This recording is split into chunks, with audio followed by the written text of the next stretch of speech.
Hello everyone, आज़ाद high school की online classes में आपका स्वागत है।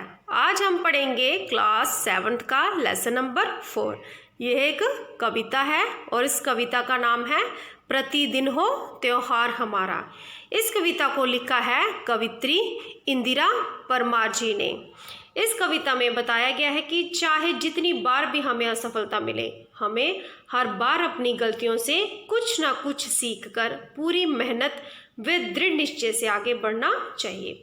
भेदभाव को भुलाकर सच्ची आस्था व लगन से पूर्ण समर्पण के साथ जुटे रहने पर सफलता अवश्य मिलती है। तो अब मैं आपको कविता पढ़कर सुनाऊंगी। आगे बढ़ने का मतलब है बिजली बांधो अब पाँव में, सबक सीखना चाहो सीखो बार बार अपनी भूलों से। मिलती नहीं कभी भी खुशबू सुंदर कागज़ के फूलों से, परिवर्तन लाना पड़ता है पहले खुद के ही स्वभाव में। लहरों से यदि बात करें तो नहीं मिलेगा कभी किनारा, अच्छा हो अपने हाथों से मत डाले हम सागर सारा। फर्क मिटाना होगा अब तो साहस पूर्वक धूप छाँव में, फिर कैसी होली दिवाली प्रतिदिन हो त्योहार हमारा। शहर न कोई मौज मनाए गाँव ना हो कोई बंजारा, आग ना ठंडी होने पाए साथी सपनों के अलाव में। तो अब मैं आपको पहला पैरा पढ़कर सुनाऊंगी और उसका अर्थ समझाऊंगी। आगे बढ़ने का मतलब होता है अर्थ। बिजली बांधो अब पाँव में, सबक सीखना चाहो सीखो बार बार अपनी भूलों से। भूल होती है गलती। यहाँ पे कवि कहता है कि आगे बढ़ने का मतलब है कि हमें अपने पाँव में अब बिजली बांधो, अर्थात अपने आप में इतना जोश भर लो, इतना साहस भर लो कि आप जिस काम को करने की ठान लो, सोच लो, उसे करके ही दम लो। और यदि आप बार बार भूल करते हो तो अपनी भूलों से कुछ सबक सीख के और उसे दोहराओ मत, उसे काम को कर लो कि आप अपनी भूलों से कुछ सीख कर आगे बढ़ो। कवि यही कहता है कि हमें अपनी भूलों से सीखना चाहिए। ये नहीं कि हमें भूल हो गई है तो इस काम को हमें छोड़ना चाहिए। हमें अपने भूलों से सबक सीख कर आगे बढ़ना चाहिए। आगे है अगला पैरा। मिलती नहीं कभी भी खुशबू सुंदर कागज़ के फूलों से, परिवर्तन लाना पड़ता है पहले खुद के ही स्वभाव में। खुशबू होती है सुगंध, परिवर्तन होता है बदलाव, स्वभाव, आदत।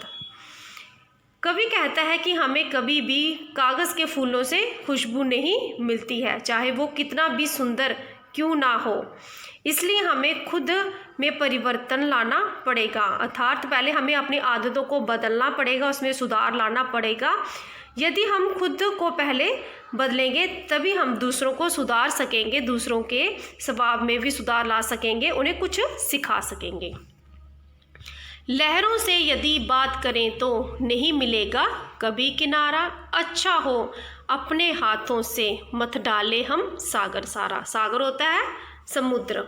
यहाँ कवि कहता है कि यदि हम केवल लहरों से बात करें तो कभी किनारे तक नहीं पहुँच सकेंगे, अर्थात केवल बातें करने से या सोचते रहने से सफलता नहीं मिलेगी। हम किसी भी काम में सफल नहीं हो पाएंगे।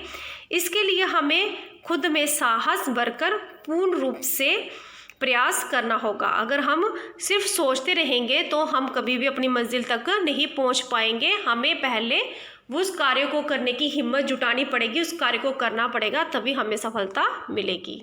अगला पैरा है। फर्क मिटाना होगा अब तो साहस पूर्वक धूप छाँव में, फिर कैसी होली दिवाली प्रतिदिन हो त्योहार हमारा। कवि कहते हैं कि हमें हर भेदभाव को, हर फर्क को मिटाना होगा। किसी भी तरह के भेदभाव को जड़ से ख़त्म करने पर ही हम सफल हो पाएंगे, तभी हम हर दिन को त्योहार के समान मना पाएंगे। अगला पैरा है। शहर न कोई मौज मनाए गाँव ना हो कोई बंजारा, आग न ठंडी होने पाए साथी सपनों के अलाव में। बंजारा होता है जिसका कोई घर नहीं होता, जो गली गली घूमते हैं। अलाव होता है जिसमें तपने वाली जो आग जलाई जाती है। कवि कहता है कि सिर्फ एक दिन को खास तरह से नहीं बल्कि हर दिन को एक त्यौहार की तरह मनाएं। जब कभी भी शहर या गांव में कोई भेदभाव, कोई फर्क, कोई अंतर नहीं रहेगा, तभी हम एक साथ मिलकर रह पाएंगे। कवि कहता है कि ये आग जो हमने सबको एक साथ एकजुट होने के सपने की लगाई है, ये आग कभी बुझनी नहीं चाहिए। इन सपनों को पूर्ण रूप से साकार करना ही हमारा लक्ष्य है, जिस कारण हमें साहसपूर्वक परिश्रम करना है और असफलताओं को चुनौती देकर सफलता प्राप्त करनी है। आगे है मौखिक अभ्यास के लिए पहले हम मौखिक प्रश्न का पाठ।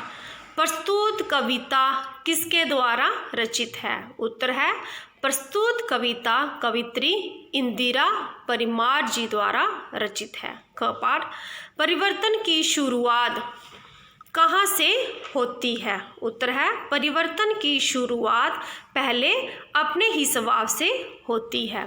ग पाठ हमें किससे सबक सीखना चाहिए? उत्तर है हमें अपनी भूलों से सबक सीखना चाहिए। घ पाठ इस कविता के माध्यम से कवित्री क्या संदेश दे रही है?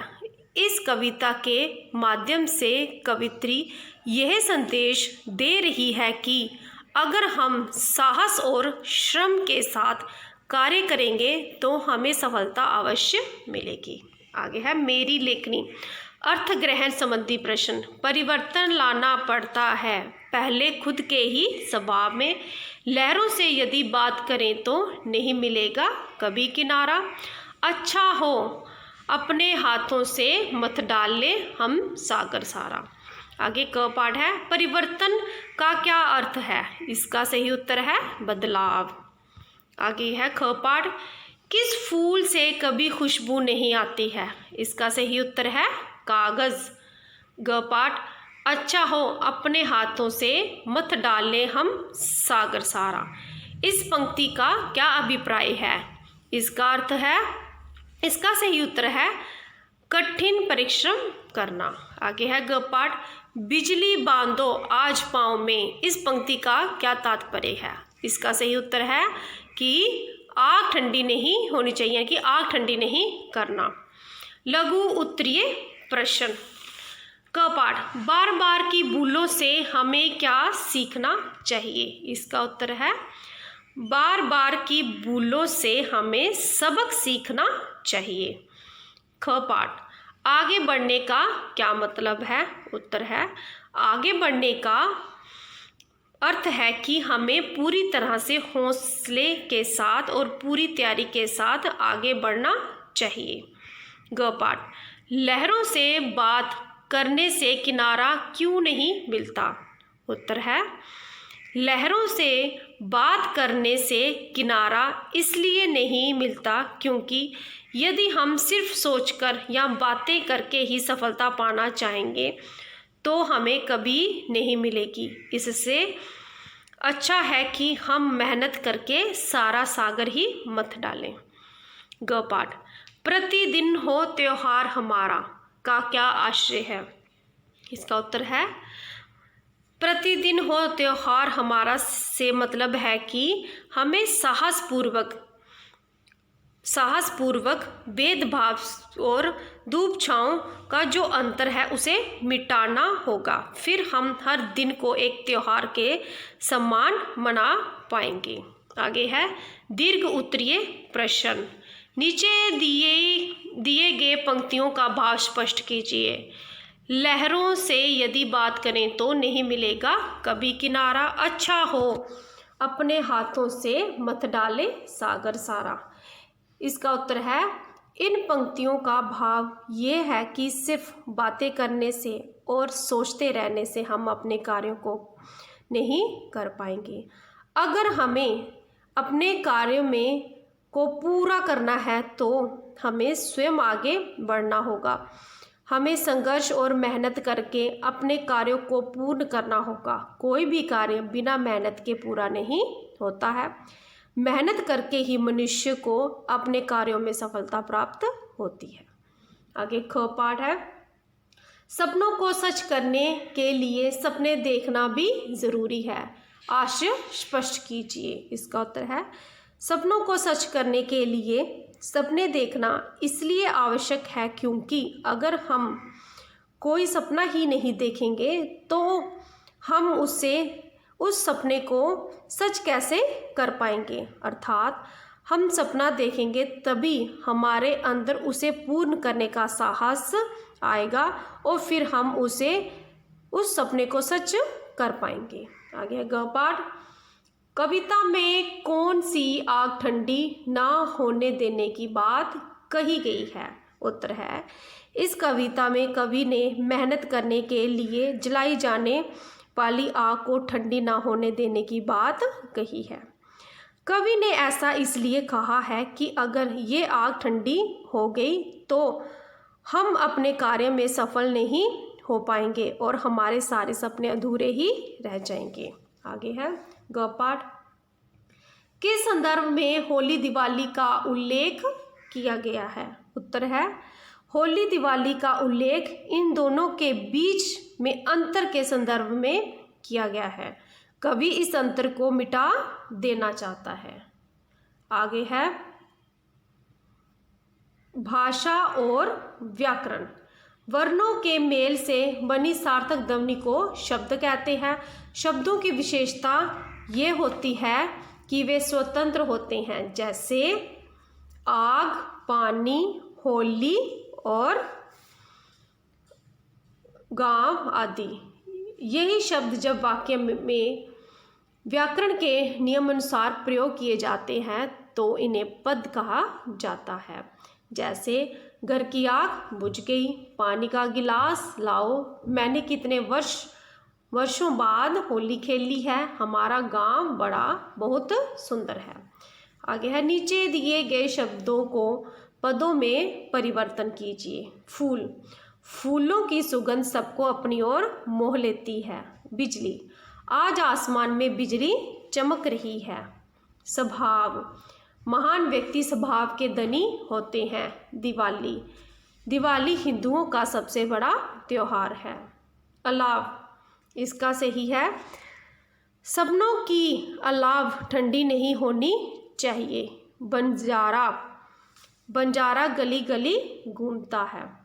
यौगिक शब्दों को अलग अलग करके लिखिए। साहस पूर्वक, साहस जमा पूर्वक। प्रतिदिन, प्रति जमा दिन। जलपान, जल जमा पान। रसोईघर, रसोई जमा घर। आगे है प्राणीवाचक शब्दों में लिंग की पहचान प्राकृतिक होती है। अप्राणीवाचक शब्दों का लिंग जानने में कठिनाई आती है। इसके लिए व्याकरण में कुछ नियम है, जैसे हिंदी में अकारांत तथा आकारांत शब्द प्राय पुल्लिंग होते हैं। भाववाचक संज्ञाएं प्राय पुल्लिंग होते हैं। दिनों, महीनों, धातुओं, समुद्रों, पेड़ों, फलों, शरीर के अंगों, रत्नों आदि के नाम प्राय पुल्लिंग होते हैं। अपवाद जैसे चांदी आदि। उक्रांत तथा आकारांत तत्सम शब्द प्राय स्त्रीलिंग है। ता प्रत्यय वाले और इक्रांत शब्द प्राय स्त्रीलिंग है। भाषाओं, नदियों, तथियों, बोलियों आदि के नाम प्राय स्त्रीलिंग होते हैं। आगे है उपर्युक्त जानकारी के आधार पर निम्नलिखित शब्दों के लिंग बताइए। बिजली क्या है? स्त्रीलिंग। सुंदर पुल्लिंग। पाँव पुल्लिंग। सागर पुल्लिंग। हाथ पुल्लिंग। होली स्त्रीलिंग। दिवाली स्त्रीलिंग। कागज पुल्लिंग। शहर पुल्लिंग। सपना स्त्रीलिंग। हम एक बात को कई प्रकार से कह सकते हैं, जैसे बिजली बांधो आज पाँव में। इस कैसे लिख सकते हैं आप इसको अलग करके? आज पाँव में बिजली बांध लो। परिवर्तन लाना पड़ता है पहले खुद के ही स्वभाव में। इसको भी हम एक अलग तरीके से लिख सकते हैं, जैसे पहले खुद के स्वभाव में ही परिवर्तन लाना पड़ता है। आगे दिया गया है अब आप भी इन पंक्तियों को किसी अन्य तरीके से लिखिए। क पाठ, लहरों से यदि बात करें तो नहीं मिलेगा कभी किनारा। इसको कैसे लिखेंगे? यदि लहरों से बात करें तो कभी किनारा नहीं मिलेगा। ख पाठ, फ़र्क मिटाना होगा अब तो साहसपूर्वक धूप छाँव में। इसको कैसे लिखेंगे? अब साहसपूर्वक धूप छाँव में फ़र्क मिटाना होगा। ग पाठ। फिर कैसी होली दिवाली प्रतिदिन हो त्योहार हमारा। इसको हम लिखेंगे त्योहार हमारा हो प्रतिदिन, फिर कैसी होली दिवाली। ग पाठ। आग न ठंडी होने पाए साथी सपनों के अलाव में। इसको कैसे लिखेंगे? सपनों के अलाव में साथी आग न ठंडी होने पाए। ये था हमारा 7th क्लास का लेसन नंबर 4। अगली वीडियो में मैं आपको लेसन नंबर 5 पढ़ाऊंगी। अगर आपको ये वीडियो पसंद आई हो तो इसे शेयर और लाइक ज़रूर करें। Thank you.